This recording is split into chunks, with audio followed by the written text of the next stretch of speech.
Sanibonani bafowethu. Ikhomanda le yamageza amahle bafowethu. Ake nginibingelele nje enyakeni omusha ku-2021. Siyazi ke bafowethu ukuthi sihlaselwe izimo eziningi ezihlukanisile ngoba singasabonani nje. Sekunzima nokubuzana ukuthi konje kuhamba kanjani ngapho ngakuwo. Cha bafowethu, asicashile ngoba sicashile yizo izimo ze-corona lezi. Akukho lutho kokunye okungaphambi kwalokho. Siyathemba nje ukuthi mhlambe mangabe izwe livuleka siyophinde futhi lihlangane kukahle kungekho inkinga.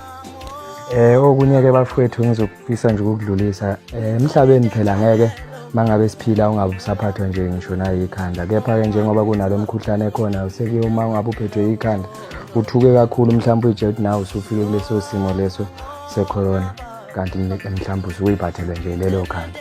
Cha, nami ngiyangaphatheka nje ke kahle ke kungesikhona ukuthi mhlambe bese kukangakanani nomkhuhlanyana nje usudlulile ke manje ngiyezwa ke sekukhuluma ngathi mhlambe sekubambeke kakhulu. Cha, anginalutho mina bafowethu. Kudlulile impela bekumkhuhlanyana nje omncane. Bengifisa nje ukundlulisela lokho bafowethu. Sibonge kakhulu. Ikhomanda yamageza amahle sibonga unyaka omusha. Siyathemba abantu bangene kahle ngaphandle kwalomkhuhlane esinawo nje okhona ecorona. Bephila abantu. Ukuthi ngithi ngincane ngifike endimeni uyabo.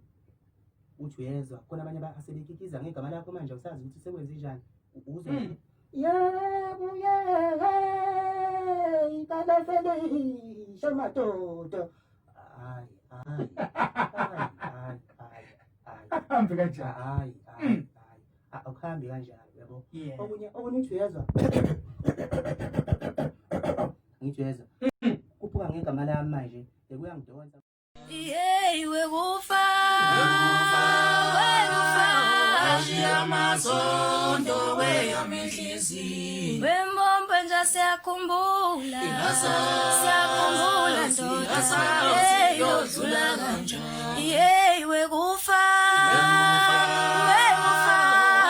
amazondo weyamehliziyo wembombo nje siyakhumbula ndoda